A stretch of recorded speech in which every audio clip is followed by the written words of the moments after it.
Hello everyone, welcome to Uttarakhand अध्यापक। मैं मेघा जायसवाल स्वागत करती हूँ आपका आज के सेशन में।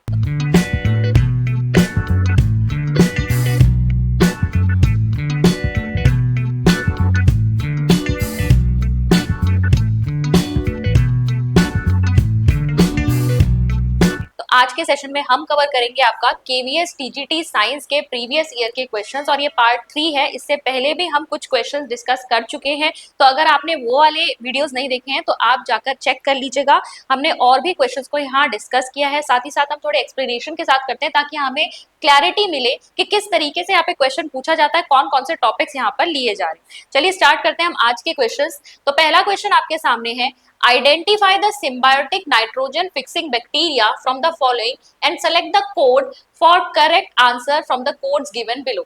तो देखिए, एक तो पेपर आपका ऑनलाइन आता है, यानी कि आपका कंप्यूटर बेस्ड एग्जाम होता है। दूसरी चीज, आपके जब कोड या इस तरीके से दे दिया जाता है तो कहीं ना कहीं उसे समझने में भी टाइम लगता है, तो आपकी प्रैक्टिस बहुत अच्छी होनी चाहिए। ध्यान देंगे यहाँ पर इन्होंने 3 तो आपको नाइट्रोजन फिक्सिंग बैक्टीरिया के नाम दिए हैं और फिर इनमें से पूछा है कौन से सिम्बायोटिक नाइट्रोजन फिक्सिंग बैक्टीरिया है। ठीक है, तो यहाँ पर आप देखेंगे एजिटोबैक्टर, एजोस्पाइरम, स्पाइरिलियम और राइजोबियम, 3 दिए हैं इन्होंने। इसमें से देखेंगे तो आपका जो राइजोबियम है और एजोस्पाइरिलियम है, ये दोनों ही आपके सिम्बायोटिक एसोसिएशन में आपको मिलेंगे, जबकि आपका एजिटोबैक्टर जो होता है ये आपका सिम्बायोटिकली नाइट्रोजन फिक्सिंग नहीं करता। ठीक है, तो यहाँ पर आपके कोड्स दिए हुए हैं। इन कोड्स में से हम देखेंगे तो आपका बी और सी जिसमें आएगा वो आपका सही ऑप्शन है, तो आपका सेकंड वाला ऑप्शन सही है। इसको आप एक बार चेक भी कर लीजिए। तो जो आपका राइजोबियम है वो आपका रूट्स ऑफ लेग्यूमिनस प्लांट, जो आपके लेग्यूमिनस यानी दाल वाल वाले जो होते हैं, पीज होती हैं,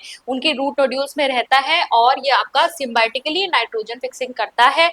और अगर हम एजोस्पाइरम की बात करें तो ये ज्यादातर क्रॉप्स और ग्रास वगैरह के रूट्स में पाया जाता है, लेकिन एजिटोबैक्टर जो है ये एक फ्री लिविंग बैक्टीरिया है जो कि सॉइल में है और उपस्थित होता है और एटमॉस्फेरिक नाइट्रोजन को अमोनिया में कन्वर्ट करता है। आगे चलेंगे, which of the following structure is not found in proteins, identify the same and answer from the codes given below। तो 3 आपको यहाँ पे स्ट्रक्चर दिए हैं और आपसे पूछा है कौन से इसमें से आपको प्रोटीन में देखने को नहीं मिलेंगे। ना proteins are made up of amino acids. ठीक है, अमीनो एसिड से बना होता है। अमीनो एसिड जो नाम से ही पता चल रहा है, यानी उसमें एक तो अमाइन ग्रुप होता है, NH2 is your amine group, and एक कार्बोक्सिलिक एसिड ग्रुप होता है। ठीक है, अमाइन ग्रुप कौन सा होता है, NH2, और कार्बोक्सिलिक एसिड ग्रुप होता है आपका COOH। ठीक है, इसको अगर ओपन करके लिखेंगे तो आप ऐसे लिखेंगे ये। ठीक है, तो आप देखेंगे यहाँ पर ये एक अमीनो एसिड है, यहाँ पर अमाइन ग्रुप भी मिल रहा है, कार्बोक्सिलिक एसिड ग्रुप भी मिल रहा है। नाउ 2 अलग अलग अगर अमीनो एसिड्स होते हैं तो वो पेप्टाइड बॉन्ड से जुड़े होते हैं। पेप्टाइड बॉन्ड क्या होता है, आप एक अमीनो एसिड का अमीन वाला एंड और दूसरे का कार्बोक्सिलिक एसिड वाला एंड, जैसे कि आप यहाँ पर चेक कर सकते हैं। तो यहाँ पर आप देखेंगे तो ये आपका कार्बोक्सिलिक एसिड ग्रुप वाला एंड और दूसरे एक अमीनो एसिड का अमाइन ग्रुप वाला एंड, ये एक दूसरे के साथ जुड़े होते हैं और इस अमाइन स्ट्रक्चर को हम पेप्टाइड बॉन्ड कहते हैं। तो यहाँ पर अगर आप चेक करिए, यहाँ पर आपको ये पेप्टाइड बॉन्ड देखने को मिल रहा है। यानी प्रोटीन्स में आपको एक तो अमीनो एसिड्स मिलेंगे और अमीनो एसिड्स एक दूसरे से जुड़े किससे होते हैं, पेप्टाइड बॉन्ड से। यानी ये 2 स्ट्रक्चर हमें देखने को यहाँ प्रोटीन्स में मिलेंगे, लेकिन ये स्ट्रक्चर प्रोटीन्स में हमें नहीं दिखाई देता। तो हमारा आंसर क्या होगा यहाँ पर, only B of the above. ठीक है, नॉट फाउंड पूछा था ना इसमें। नेक्स्ट पे चलेंगे, ट्राइग्लिसराइड के लिए निम्नलिखित में से कौन सा कथन गलत है। ठीक है, which one of the following statement is incorrect about triglycerides. ठीक है, तो ट्राइग्लिसराइड्स किसके बने हुए होते हैं, जब आपके जो फैटी एसिड वाले मॉलिक्यूल्स हैं वो ग्लिसरॉल के साथ कंबाइन करते हैं। तो यहां पर देखेंगे आप, इसको चेक कर लीजिए, ये आपका ग्लिसरॉल है। ठीक है, ग्लिसरॉल मॉलिक्यूल जिसमें आपके 3 OH ग्रुप्स हैं और ये आपके फैटी एसिड्स के 3 मॉलिक्यूल है, ये यहाँ पर इसके साथ कंबाइन होते हैं। ठीक है, यहाँ पर ये कंबाइन होते हैं और ये जो आपका फॉर्म हुआ, दिस इज योर ट्राइग्लिसराइड। अब इसमें आप चेक करिए स्टेटमेंट में, पहला स्टेटमेंट कह रहा है these are non polar in nature, this is correct, because यहाँ पर अगर आप देखेंगे तो कोई भी आयनिक एंड आपको देखने को नहीं मिलता। हाइड्रोकार्बन या उसके जितने भी डेरिवेटिव्स होते हैं आपने देखा होगा कि वो कोवलेंट होते हैं और कोवलेंटली बॉन्डेड होते हैं, उसमें आयनिक नेचर नहीं होता और मोस्टली जो होते हैं सब वो कैसे होते हैं, नॉन पोलर होते हैं, इसीलिए उन्हें हम ऑर्गेनिक लिक्विड्स में ही डिसॉल्व कर पाते हैं। तो यहाँ पर भी यही है, कोई आयनिक एंड हमें देखने को नहीं मिल रहा है, ये नॉन पोलर है नेचर में। ठीक है, these are formed from glycerol, now this statement is also correct, glycerol of the molecule has 2 OH group। ये स्टेटमेंट रॉन्ग है क्योंकि अभी अभी हमने ग्लिसरॉल के मॉलिक्यूल में देखा वहां 3 OH ग्रुप्स थे। फिर भी 4th स्टेटमेंट देखते हैं, OH group of glycerol binds with COOH groups of fatty acid. Now this is also correct. तो यहाँ पर जो आपका wrong statement निकल के आ रहा है, that is your third statement. Next पे चलेंगे, विच of the following is correct match for disaccharide sugar. तो डाइसेक्राइड शुगर का करेक्ट मैच यहाँ पर पूछा गया है। तो दो आपके मोनोसेक्राइड्स को कंबाइन करके आपकी डाइसेक्राइड शुगर बनती है। तो माल्टोज कह रहे हैं यहाँ पर ग्लूकोज प्लस राइबोज है, सुक्रोज ग्लूकोज प्लस फ्रक्टोज है, लैक्टोज गैलेक्टोज प्लस फ्रक्टोज है। तो इसमें से पूछा है करेक्ट मैच कौन सा है। देखो माल्टोज जो होता है आपके 2 यूनिट ऑफ ग्लूकोज से बना होता है, यानी ग्लूकोज प्लस ग्लूकोज होना चाहिए, ठीक है। 2 यूनिट्स ग्लूकोज की आपस में कंबाइन होकर यहाँ पर क्या बनाती है, माल्टोज बनाती है। Sucrose is correct, glucose plus fructose. Lactose again it is wrong because यहाँ पर ग्लूकोज प्लस गैलेक्टोज होता है, तो ये फ्रक्टोज नहीं होगा, ये भी ग्लूकोज होगा। ग्लूकोज प्लस गैलेक्टोज बनाएगा आपका लैक्टोज। तो यहाँ पर आपका करेक्ट आपको कौन सा देखने को मिल रहा है, बी। तो आपका ऑप्शन बी सही हो जाएगा। नेक्स्ट पे चलेंगे, cnidoblast are specialised cells used for the purpose of movement of water among coelentrates, defense among coelentrates, defence among echinoderms या digestion of food among annelids. तो देखिए सीनोब्लास्ट जो होते हैं आपके, ये डिफेंस मैकेनिज्म के स्टिंगिंग के लिए होते हैं, ठीक है, वेनम वगैरह भी होता है इसमें। तो ये डिफेंस है और ये किसमें होता है, सीलेंट्रेट्स में होता है, ठीक है, ये आप चेक कर सकते हैं। Then identify the organism from the option given below which is always heterotropic। ठीक है, heterotropic का मतलब क्या होता है, जो दूसरे के ऊपर निर्भर करता है अपने फूड के लिए। ऑटोट्रोपिक होते हैं जो अपना फूड खुद प्रिपेयर कर सकते हैं, हेटेरोट्रोपिक जो दूसरों के ऊपर डिपेंड करते हैं। तो यहाँ पर है nostoc, bacteria, Mucor and Chlamydomonas, और हमसे पूछा है ऑलवेज हेटेरोट्रोपिक। ठीक है, तो देखो नॉस्टॉक जो है दिस इज योर ऑटोट्रोपिक, ठीक है। ऑटोट्रॉप्स भी आपके अलग अलग टाइप के होते हैं, कुछ फोटो ऑटोट्रॉपिक होते हैं, कुछ कीमो आपके मतलब फोटोसिंथेटिक होते हैं, दैट मींस वो लाइट्स क्या यूज करके जो है अपना फूड प्रिपेयर कर सकते हैं। कीमोसिंथेटिक होते हैं जो केमिकल एनर्जी को यूटिलाइज करके अपना फूड प्रिपेयर कर सकते हैं। नॉस्टॉक जो है यहाँ पर से फोटो ऑटोट्रॉप से। बैक्टीरिया जो है आपका हमेशा ऑटोट्रॉपिक या हेटेरोट्रॉपिक नहीं होता है, कुछ ऑटोट्रॉपिक होते हैं कुछ हेटेरोट्रॉपिक, जैसे साइनोबैक्टीरिया जो होता है blue green algae that is your autotrophic, लेकिन कुछ बैक्टीरिया आपके हेटेरोट्रॉपिक होते हैं। क्लामाइडोमोनास भी ऐसा ही है, आपके कुछ ऑटोट्रॉपिक में आएगा और कुछ आपका हेटेरोट्रॉपिक, लेकिन म्यूकर जो है आपका, ठीक है, म्यूकर ऑलवेज हेटेरोट्रॉपिक होता है। तो सही आंसर आपका क्या होगा, 3। Next, in which of the group of organism algin carbohydrate is found. तो एल्गिन जो है आपकी बेसिकली किसमें मिलती है, ब्राउन एल्गी में मिलती है, कंपाउंड है ये, और ये ब्राउन एल्गी से निकाला जाता है, उसकी सेल वॉल्स में होता है। फियोफाइट्स में है, रोडोफाइट्स में है, टेरिडोफाइट्स में है, जिम्नोस्पर्म में है। तो ये फियोफाइट्स में पाया जाता है, इसको आप देख सकते हैं। Algin is found in brown algae specifically within the phaeophyceae group. और एल्गिन का एक और नाम क्या है आपका, एल्जिनिक एसिड या एल्जिनेट भी हम इसे कहते हैं। नेक्स्ट पे चलेंगे, विच of the following is not an example of the group algae.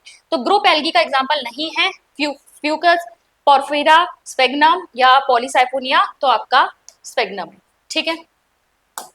Next पे चलेंगे, नीचे दिए गए में से ग्रीन हाउस गैस की पहचान कर दिए गए कोड से उत्तर दें। जलवाष्प, ओजोन, कार्बन मोनोऑक्साइड, नाइट्रोजन, ठीक है। तो इसमें से आपकी ग्रीन हाउस गैसेस कौन सी हैं वो आपको बताना है। तो यहाँ पर ग्रीन हाउस गैसेस में आपका वाटर वेपर आ जाएगा और ओजोन आ जाएगा। कार्बन मोनोऑक्साइड नहीं होती, CO2 होती है, कार्बन डाइऑक्साइड। नाइट्रोजन भी आपकी ग्रीन हाउस गैस नहीं है। तो आपके ए और बी जिसमें आ रहे हैं वो ऑप्शन आपका करेक्ट है, option number 1 is correct. Next, given that the acceleration due to gravity on the moon is 1/6 that on the earth, a person can throw a stone 10 meters straight upward on the earth, assuming same throwing speed, the height the person will be able to throw a stone on the moon is, ठीक है। और acceleration due to gravity आपको 10 metre पर second square दिया है जो अर्थ का है। तो पहले तो चीजें इसमें से देख लेते हैं क्या क्या है। आपको ये गिवन है कि जो स्टोन थ्रो किया उसकी हाइट कितनी दे रखी है, आपको हाइट दे रखी है 10 मीटर, ठीक है। कोई भी चीज जब आप अपवर्ड थ्रो करते हैं, ठीक है, तो थ्रो जिस स्पीड से कर रहे हैं वो तो होती है आपकी यू, इनिशियल वेलोसिटी, और फाइनल वेलोसिटी हमेशा 0 होती है। कोई भी चीज अगर आप ऊपर को थ्रो करेंगे तो वो एक स्पीड से जाएगी, स्पीड धीरे धीरे कम होती है, एक पॉइंट पे जाकर वो 0 हो जाती है और उसके बाद वो फॉल बैक होना शुरू करती है। तो फाइनल वेलोसिटी क्या होती है, 0 ली जाती है। और ऐसे ही अगर हम कोई चीज फॉल हो रही है तो इनिशियल वेलोसिटी 0 ली जाती है, किसी स्पीड से फेंकी नहीं है, अगर अपने आप गिर रही है तो वो इनिशियल वेलोसिटी 0 होती है, ठीक है। तो यहाँ पर हमारा v जो है, v हमारा यहाँ पे 0 है, 0 मीटर पर सेकेंड, और u हम पहले फाइंड आउट कर लेंगे, g हमको दिया है 10 मीटर पर सेकेंड स्क्वायर। हम u यहाँ पर क्यों फाइंड आउट कर रहे हैं, क्योंकि हमसे कहा है कि हम ये अज्यूम करें कि मून पर भी उसी स्पीड से फेंका गया, तो u हमें पता होना चाहिए। तो u हम कैसे निकालेंगे, यहाँ पर देखो इन सारे वेरिएबल्स को अगर आप चेक करोगे तो यहाँ पे थर्ड इक्वेशन ऑफ मोशन आपकी यूज हो रही है, v square minus u square is equal to 2gh, और यहाँ साइन माइनस का आएगा क्योंकि कोई चीज ऊपर थ्रो की जाती है तो एक्सेलरेशन ड्यू टू ग्रेविटी का साइन नेगेटिव हो जाता है, ठीक है, क्योंकि अगेंस्ट द ग्रेविटी आप उसे फेंक रहे हो। तो v स्क्वायर यानी 0 का स्क्वायर, इसका वैसे कोई मतलब रह नहीं जाएगा, u स्क्वायर आ गया आपका, देन माइनस का 2gh, ठीक है, 2 इंटू जी कितना हो गया आपका 10 है, और हाइट कितनी है 10 है, ठीक है, तो ये माइनस माइनस यहाँ से कैंसिल हो गया, u इज इक्वल टू आपका कितना आ गया है, ये u आप चाहें तो स्क्वायर रूट लगा लें तो ये 10√2 आ जाएगा, ठीक है, मीटर पर सेकेंड। अब हम क्या देखते हैं, अब हम देखते हैं मून के ऊपर हमने जब इसी स्पीड से फेंका है तो हाइट कितनी रीच हुई है, अगेन यही वाला इक्वेशन यूज करेंगे, v square minus u square is equal to 2gh। अब के केस में हमारा यहाँ पर अगेन ये तो 0 ही रहेगा, देन u हमारा u स्क्वायर, इसीलिए मैंने कहा था u स्क्वायर आप चाहे तो डायरेक्ट इसी को रख लीजिए, तो यहाँ पर आपका फिर अगेन 10√2, ठीक है, का स्क्वायर। अब आप एक चीज देखेंगे कि एक्सेलरेशन ड्यू टू ग्रेविटी यहाँ पर क्या लेना है आपको, आपको लेना है, हमें गिवन है मून पर क्या हो जाती है 1/6, यानी 10/6 लेना है मीटर पर सेकेंड स्क्वायर, ठीक है। अगेन आप यहाँ पर माइनस लेंगे, फिर 2 इंटू 10/6, और हाइट हमें निकालनी, ठीक है, ये तो कैंसिल हो गया, ये कितना आ गया 100 इंटू √2 2 हो जाएगा, इक्वल टू 2 इंटू, यहाँ से 2 से चाहे तो आप इसे 3 कर लीजिए, तो ये आपका आ जाएगा 10/3h। h की वैल्यू अब कैसे निकालोगे, यहाँ पर सीधे 100 इंटू 2 इंटू 3 अपॉन 10, 0 से 0 कैंसर, 2 3 6, 6 इंटू 10 60, तो ये आपका 60 मीटर आ गया है। तो आपका सही आंसर क्या है, सेकेंड ऑप्शन आपका सही आंसर है। नेक्स्ट है आपका, which of the following phenomena does not occur in sound wave, diffraction, reflection, polarisation, interference. तो वैसे तो मैं आपको बता देती हूँ, इसमें से सही आंसर आपका पोलराइजेशन है, और को भी देख लेते हैं। डिफ्रैक्शन क्या होता है, साउंड वेव का डिफ्रैक्शन मतलब अगर वेव्स चल रही हैं और कोई ऑब्जेक्ट बीच में आए तो उसपे से उसके साइड से बेंड होकर निकलना, या फिर अगर यहाँ पर देखो अगर एक कोई वॉल खड़ी है लेकिन वॉल में एक बैरियर है, ठीक है, एक छोटा छेद है, तो ये साउंड वेव जब यहाँ जा रही है तो इस छेद से निकलकर फिर से ये जो स्प्रेड हो गई, ठीक है, सुनाई दे जाएगा ना यहाँ से, तो फिर से ये जो स्प्रेड हो गई, तो ये क्या है आपका, ये आपका डिफ्रैक्शन है, या फिर कोई ऑब्जेक्ट के थ्रू आपकी ये बेंड हो गई, वो भी आपका डिफ्रैक्शन में आएगा। देन रिफ्लेक्शन क्या होता है, the bouncing back of sound wave from a surface, तो यहाँ से साउंड वेव गई, इस सरफेस पे टकराई, और यहाँ से साउंड वेव ऐसे रिफ्लेक्ट बैक होकर यहाँ पर किसके ईयर पे पड़ रही है उसको सुनाई दे रहा है, दिस इज रिफ्लेक्शन। और तीसरा है आपका इंटरफेरेंस। इंटरफेरेंस में क्या होगा, मान लीजिए यहाँ पर दो अलग अलग आपके साउंड के सोर्स हैं, यहाँ से भी वेव्स आ रही हैं, यहाँ से भी वेव्स आ रही हैं, दोनों जब कंबाइन होंगी, ठीक है, ये क्या हुआ इंटरफेरेंस, जहां पर अब जो इसकी एम्पलीट्यूड ऑफ फेज है वो और क्या होगा, वो डिफरेंट होगा फ्रॉम द ओरिजिनल साउंड। तो ये क्या हो जाएगा, देखो यहाँ से भी आ रही थी, यहाँ से भी आ रही थी, जहां पर ये दोनों वेव्स मीट कर रही है यहाँ पर लाउड हो जाएगी, यानी और एम्पलीट्यूड बढ़ जाएगा। एम्पलीट्यूड हम इसे लेते हैं ना, ये आपका एम्पलीट्यूड ये होता है, ठीक है, ये लाउड साउंड है, ये सॉफ्ट साउंड है। अगर एम्पलीट्यूड इसे लेते हैं ना, ये आपका एम्पलीट्यूड होता है, ठीक है। तो एम्पलीट्यूड क्या है, अगर ज्यादा होता है तो लाउड होती है, कम होता है तो सॉफ्ट साउंड होती है। तो ये तीन फिनोमेना आपको देखने को मिल सकते हैं, डिफ्रैक्शन, इंटरफेरेंस एंड आपका रिफ्लेक्शन। पोलराइजेशन यहाँ पे देखने को आपको नहीं मिलेगा। तो आपका सही आंसर क्या हुआ यहाँ पर, option 3। For more such content like, share and subscribe our channel. और हमारे कोर्सेज को चेक करने के लिए डाउनलोड कीजिए अचीवर्स ऐप। अचीवर्स ऐप को डाउनलोड करने का लिंक नीचे डिस्क्रिप्शन बॉक्स में। Question number 12, which of the following is not a colloid. Not a colloid पूछा है। अब कोलॉइड क्या होता है, colloid is a kind of mixture which appears to be homogeneous but it is actually heterogeneous. Homogeneous मतलब हमें एक समान यूनिफॉर्म कंपोजिशन दिखाई देगा, ठीक है, लेकिन हेट्रोजीनियस का मतलब क्या होता है, हम अलग अलग पार्टिकल्स देख सकते हैं। तो जैसे आपका सोप सॉल्यूशन होता है, साबुन का पानी आपने घोला, आप अगर उसे देखोगे किसी अगर बीकर में लेकर, तो आपको दिखेगा एक जैसा है, ठीक है, तो वो आपको यूनिफॉर्म दिखाई देगा, कंपोजिशन मतलब होमोजेनियस का होगा। लेकिन अगर आपसे माइक्रोस्कोप से देखो तो उसमें अलग अलग पार्टिकल्स आपको नजर आएंगे वहां पर, ठीक है। तो कोलॉइड क्या होता है, it appears homogeneous but it is actually heterogeneous. तो यहाँ पर मिल्क कोलॉइड होता है, मड कोलॉइड है, बटर भी कोलॉइड है, boric acid is not a colloid. सही ऑप्शन है 4। Then For hearing a distinct echo by the human, the time interval between the original sound and the reflected one must be at least. ठीक है, तो echo जब आप पहाड़ों में कभी बोलते हैं तो वो आवाज पलट के आती है, दैट इज योर एको। तो एको के लिए कम से कम आपका टाइम इंटरवल का डिस्टेंस, जो साउंड आपने भेजी है और जो साउंड पलट के आ रही है उसके बीच में कितना होना चाहिए, 0.01 सेकेंड, 0.1 सेकेंड, 1 सेकेंड, 2 सेकेंड। तो इसका सही आंसर है 0.1 second. And this is because हमारे ईयर में किसी भी साउंड का परसेप्शन जो है वो 0.1 सेकेंड तक रहता है। मतलब अगर किसी ने एक बार बोला और 0.1 सेकेंड के अंदर ही दोबारा किसी ने कुछ कह दिया, एक साथ अगर दो लोग बोले तो हमें सुनाई नहीं देता ना, मैं एक ही की बात समझ में आती है, क्योंकि हमारे ईयर में एक ही साउंड का परसेप्शन अभी बना हुआ है। तो उसी समय पर अगर दूसरी साउंड हमें सुनाई देगी, हमें कुछ पता नहीं चलेगा, हमें समझ नहीं आएगा। तो एको सुनाई देने के लिए कम से कम ओरिजिनल साउंड और पलट के जो वापस साउंड आ रही है उसके बीच में 0.1 सेकेंड का एटलीस्ट उसमें टाइम इंटरवल होना चाहिए।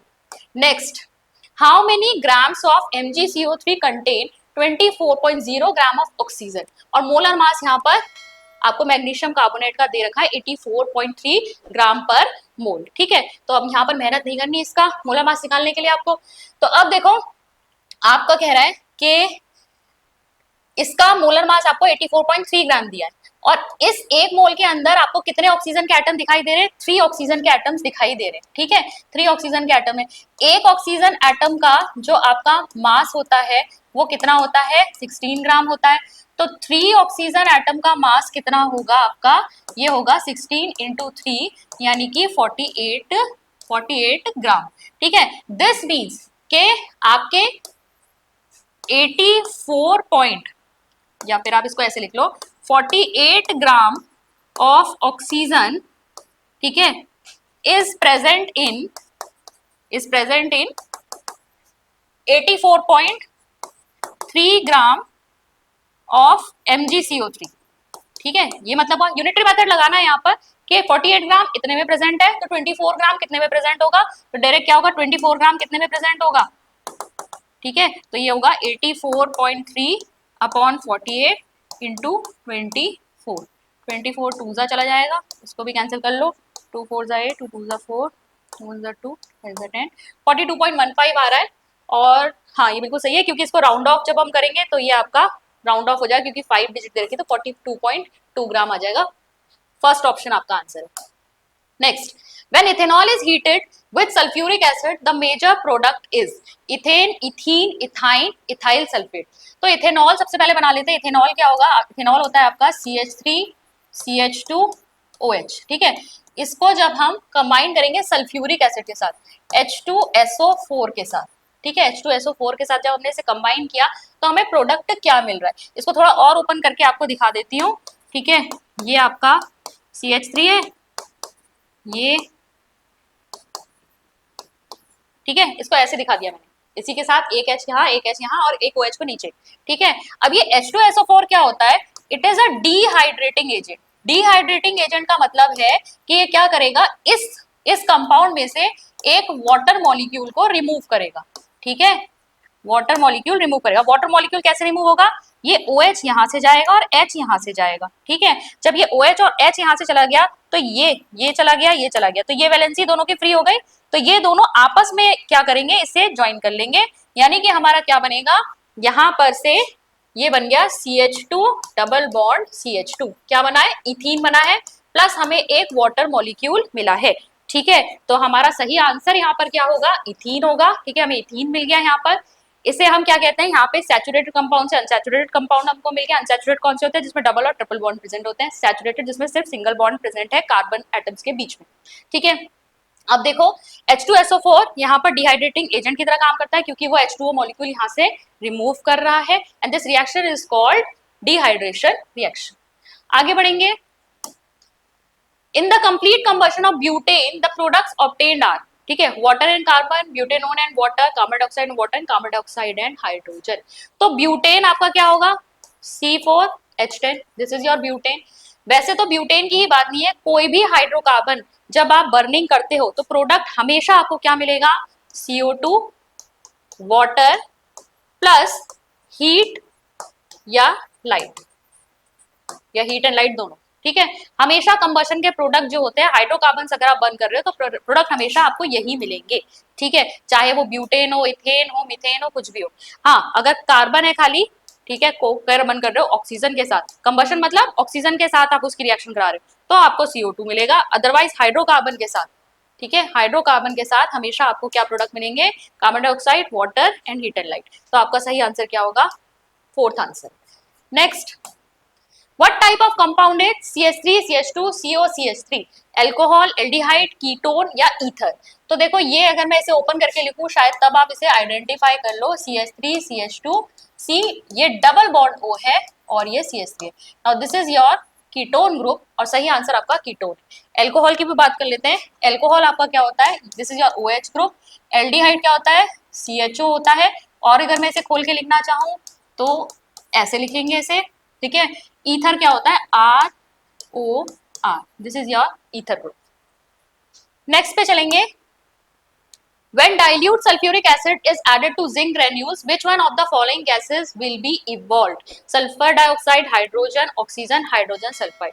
तो जिंक ग्रेन्यूल्स यानी जिंक मेटल हमने लिया है और हमने इसको सल्फ्यूरिक एसिड H2SO4 में डिसॉल्व किया है, तो आपको मिलता है यहाँ पर जिंक जो है हाइड्रोजन को यहाँ से डिस्प्लेस करेगा तो ये बना लेगा ZnSO4 जिंक सल्फेट प्लस यहाँ पर हाइड्रोजन गैस के बबल्स हमको मिलते हैं, ठीक है। बेसिकली अगर ये किसी फ्लास्क में ये रिएक्शन हो रही है, यहाँ पे जिंक के ग्रैन्यूल्स पड़े हैं, इसमें अगर यहाँ पर H2SO4 हमने डाला है और यहाँ पर अगर आप एक टेस्ट ट्यूब इंसर्ट कर दो, बाकी इसको लॉक कर दोगे, ठीक है, तो इसमें से बबल्स उठने लगते हैं और ये हाइड्रोजन गैस यहाँ से इवॉल्व होती है, ठीक है। और ये कोनिकल फ्लास्क जो है गर्म हो जाता है, तो आपका ये बताता है कि ये रिएक्शन जो है आपकी एक्सोथर्मिक है, ठीक है। तो आपका सही आंसर यहाँ पर क्या हो जाएगा, हाइड्रोजन है।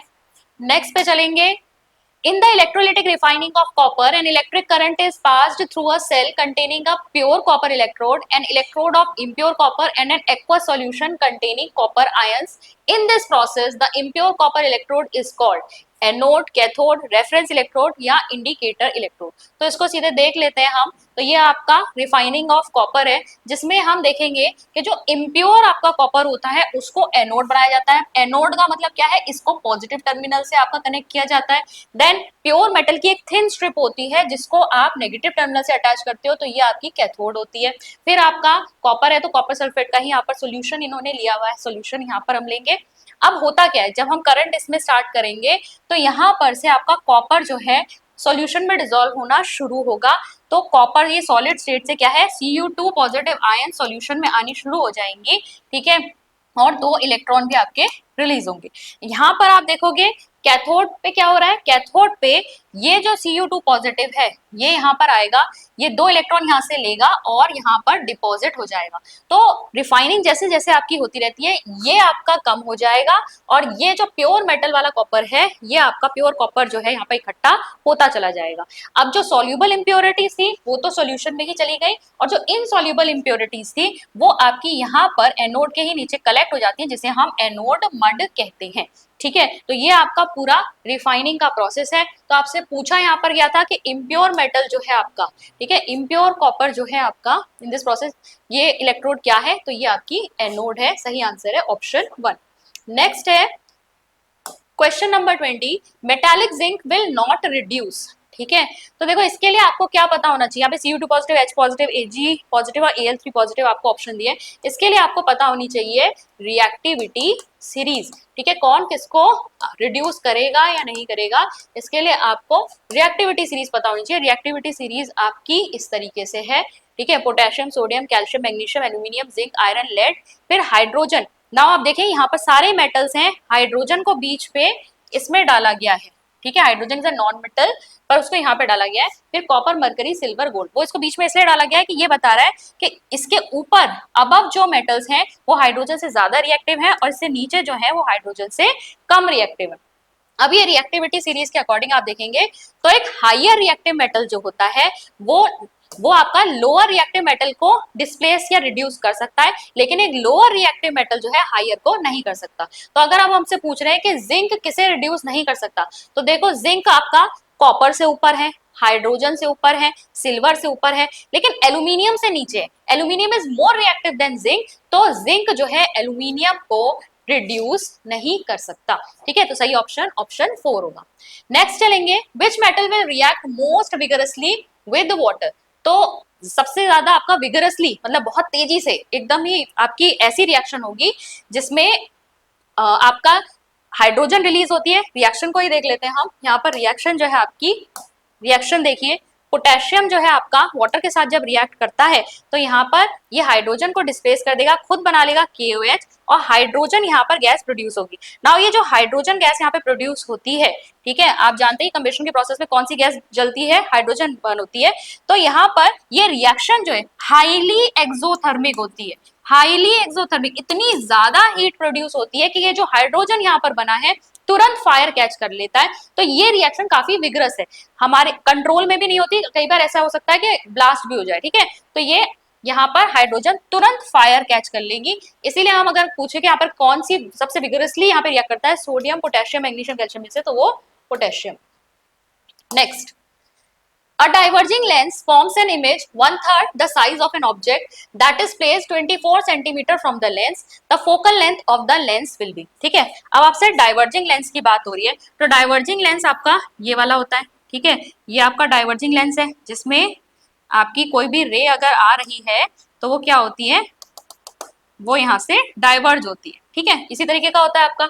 अब आपको इन सारे क्वेश्चंस पे एक तो फॉर्मूले याद होने चाहिए, प्लस आपको साइन कन्वेंशन का ध्यान रखना है, तभी आपका आंसर सही आएगा।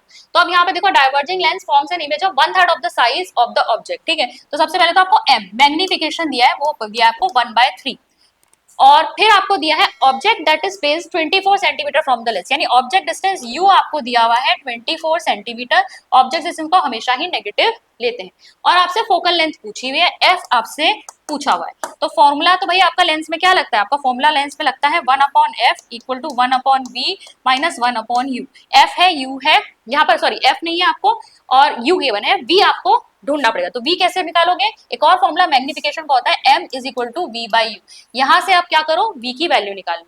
तो मैग्निफिकेशन आपको दे रखा है 1/3, v आपको निकालना है, u लोगे माइनस का 24। ठीक है, अब कर लो इसे, हमें ट्रांसपोज करना है थोड़ा, v is equal to minus 24/3, तो ये कितना आ गया, माइनस का 8 सेंटीमीटर। ठीक है, तो माइनस का 8 सेंटीमीटर आ गया। अब यहाँ पर ये वैल्यूज रख लेनी है, 1/f इक्वल टू 1/v, यानी कि माइनस का 1/8 माइनस 1/ माइनस का 24।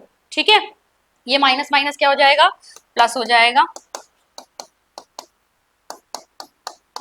और अब इसमें ले लो एलसीएम, एलसीएम आपका 24 ही आने वाला है। ठीक है, ये माइनस साइन ऊपर भेज देना है, यहाँ पे 8 3 24, माइनस का 3 आ गया प्लस 1, तो ये आ गया 1/f equal two plus minus minus. ठीक है, ये माइनस का 2 आया अपॉन 24, और f इज इक्वल टू, इसको रिवर्स करोगे तो इसे भी रिवर्स करोगे, ये आ गया 24/-2 माइनस का 12 सेंटीमीटर। ऑप्शन आपका कौन सा सही है, ये आपका -12 सही है। ठीक है, और साइन माइनस आया बिल्कुल सही है, क्योंकि साइन कन्वेंशन के हिसाब से अगर देखोगे तो साइन कन्वेंशन आप ऐसे फाइंड आउट करते हो, ये कार्टेशियन कोऑर्डिनेट आपने ऐसे बना दिया, इस तरफ वाली सारी वैल्यूज पॉजिटिव होती है, इस तरफ वाली सारी वैल्यूज नेगेटिव होती है, ऊपर की तरफ पॉजिटिव होती है, नीचे की तरफ नेगेटिव होती है। और क्योंकि डाइवर्जिंग लेंस अपनी यहाँ वाली फोकस यूज करता है, ठीक है, तो इसमें साइन एफ का क्या होता है, नेगेटिव आता है। हमारा आंसर सही आ रहा है। Next, an object 12 millimeter high is placed at a distance of 0.4 meter from a concave mirror. The radius of curvature of the mirror is 0.4 meter. The location of the image will be। ठीक है, तो अब यहाँ पर आपको एक तो object का हाइट दिया हुआ है, यानी h दिया हुआ है, 12 mm दिया हुआ है। ठीक है, placed at a distance of 0.4 metre. ठीक है, u दिया हुआ है 0.4 मीटर। फिर आपका कॉन्केव मिरर गिवन है, कॉन्केव मिरर मतलब ये वाला हो गया आपका,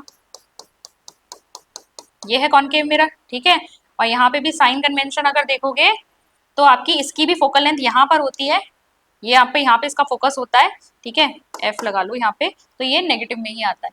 चलो अब यहाँ पर चेक करते हैं the radius of curvature. Radius of curvature यहाँ पे आपको दिया है 0.4 मीटर। अब हमें पता है फोकल लेंथ और रेडियस ऑफ कर्वेचर में क्या होता है, आपका रिलेशनशिप होता है कि r is equal to 2f, या फिर f इज इक्वल टू हम लिख सकते हैं r/2। तो यानी 0.4/2 का मतलब है 0.2 मीटर। ठीक है, फोकल लेंथ क्या लोगे और फोकल लेंथ नेगेटिव लोगे यहाँ पर, क्योंकि आपका इस तरफ आता है साइन कन्वेंशन। अगेन जैसे हमने लेंस में किया था ऐसे ही मिरर पे भी हम ऐसे रखते हैं कार्टेशियन कोऑर्डिनेट्स, इस तरफ पॉजिटिव, इस तरफ नेगेटिव वैल्यूज, ऊपर पॉजिटिव नीचे नेगेटिव। यहाँ पे फोकल लेंथ इस तरफ पड़ रही है तो ये नेगेटिव साइन आएगा। नाउ अब फॉर्मूला लगाओ। यहाँ पे पूछा कि आपसे लोकेशन ऑफ इमेज यानी वी पूछ रखा है आपसे, ठीक है, इमेज डिस्टेंस पूछ रखा है, तो 1/f equal to 1/v plus 1/u। Mirror formula लगाएंगे यहाँ पर।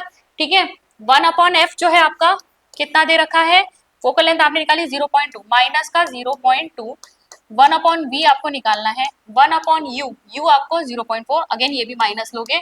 ठीक है, ऑब्जेक्ट डिस्टेंस हमेशा ही माइनस लिया जाता है। ठीक है, पॉइंट हटा दो, जीरो लगा दो ऊपर, हो गया 2 5 जा, यहाँ कितना आ गया 2 2 जा 2 5 जा। अब ये इस तरफ जाएगा। ठीक है, यहाँ पे है माइनस का 5 इक्वल टू 1/v, ये है माइनस का 5/2, इसको इधर भेज दो, -5 + 5/2 इक्वल टू 1/v। एलसीएम ले लो, कितना आ गया 10 + 5 इक्वल टू 1/v, ये कितना हो गया -5/2 इक्वल टू 1/v। अब इसको रिवर्स कर दो तो ये आ जाएगा v इज इक्वल टू -2/5, और ये यहाँ पे आप कैंसिल करोगे तो ये आ जाएगा, पॉइंट लगाओगे 0 4 जा 20, तो माइनस का 0.4 आ रहा है आपका आंसर। ठीक है, तो यहाँ पर आपका सही आंसर क्या है, इसका 0.4। ठीक है, 2। नेक्स्ट पे चलेंगे, Which of these salts should be dissolved in water to produce a solution with a pH less than 7? Sodium acetate, potassium nitrate, aluminium chloride, sodium hydrogen carbonate. तो देखो यहाँ पर pH आपसे लेस देन 7 पूछा है। अब pH क्या होता है आपका, pH आपका स्केल है जो 0 से लेकर 14 तक होता है, बीच में आपका 7 होता है न्यूट्रल। ठीक है, 7 का मतलब है न्यूट्रल।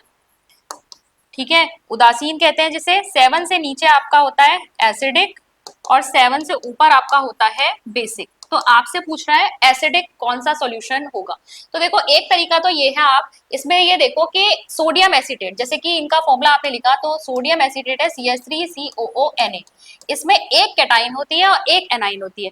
तो वो कैटाइन और एनाइन कौन से एसिड या बेस से आई है, क्योंकि आपका सॉल्ट किससे बनता है, एसिड प्लस बेस। ठीक है, will always give salt plus water. ठीक है, तो सॉल्ट आपका किससे बना है, एक किसी एसिड और बेस से बना है।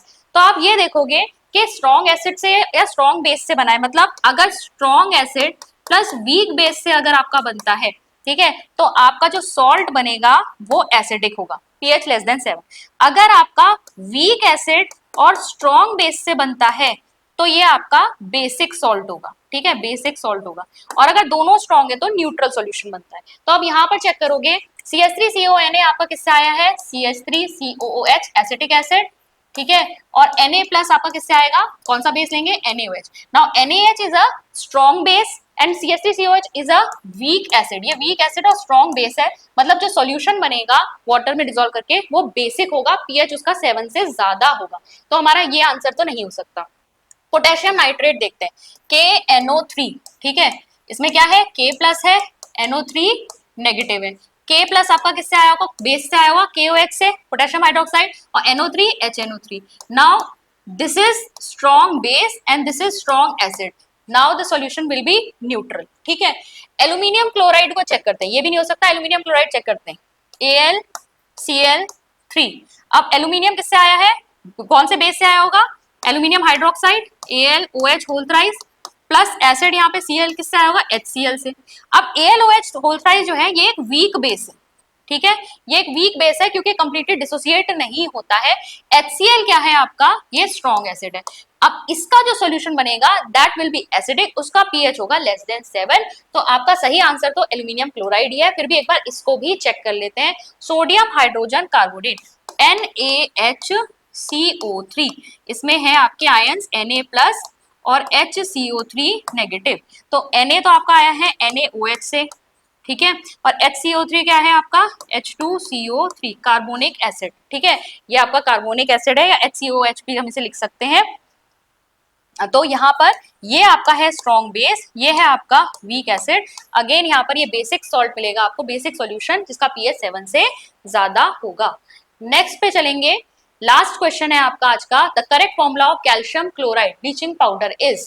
CaClO2 होल्ड वाइज, ठीक है, ये मैं आपको डायरेक्टली बता देती हूँ। इसका सही आंसर ऑप्शन 1 है। कैल्शियम क्लोराइड का सही फॉर्मूला आपका ऑप्शन 1 वाला है। तो यहाँ हमने कवर किया आपके 25 क्वेश्चंस, जितने भी हमने पिछले वीडियोस कर लिए हैं उन सारे क्वेश्चंस को मिलाकर अब आपके केवीएस टीजीटी साइंस 2023 पेपर के केवल 25 क्वेश्चंस रिमेनिंग है, जिसे हम नेक्स्ट वाले आपके लेक्चर में कवर कर लेंगे।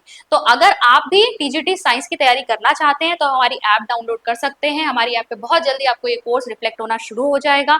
केवीएस पेडागोजी के लिए हमने ऑलरेडी कोर्स चला रखा है, यूट्यूब पे भी उसकी पेडागोजी बूस्टर सीरीज चल रही है, आप प्लेलिस्ट सर्च कर सकते हैं। अगर अभी तक आपने नहीं चेक किया उसको कर लीजिए।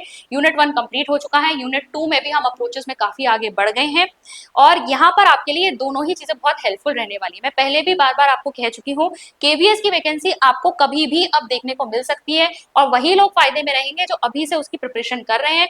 आपके पास सब्जेक्ट भी है प्रिपेयर करने के लिए, मेरिट जा रही है बहुत ज्यादा हाई, तो इस समय जो अपनी तैयारी पहले से रखेगा उसी को बहुत ज्यादा बेनिफिट यहाँ पर मिलेगा। अगर आप हमारे और कोर्सेज भी चेक करना चाहते हैं, जैसे कि उत्तराखंड रिलेटेड एग्जाम से भी हमारे जुड़े हुए कोर्सेज हैं, उत्तराखंड स्पेसिफिक बैच है हमारे पास, ग्रुप सी से रिलेटेड आप हमारे पास बैचेज हैं, तो अगर आप उनसे जुड़ना चाहते हैं तो आप हमारी अचीवर्स ऐप को डाउनलोड कर सकते हैं। डाउनलोड करने का लिंक नीचे डिस्क्रिप्शन बॉक्स में दिया है। अगर आपको हमारे वीडियोस अच्छे लग रहे हैं, हमारा ये जो प्रयास, ये जो सीरीज हम आपके लिए लेकर आ रहे हैं आपको अच्छी लग रही है, तो प्लीज इसे लाइक जरूर कीजिएगा। हमें अपने कमेंट के माध्यम से जरूर बताइएगा कि आपको ये सीरीज कैसी लग रही है और इसे शेयर भी कीजिएगा। अगर अभी तक आपने चैनल को सब्सक्राइब नहीं किया तो प्लीज चैनल को सब्सक्राइब कर लीजिए। मैं मिलती हूँ आपसे नेक्स्ट वीडियो में। Thank you.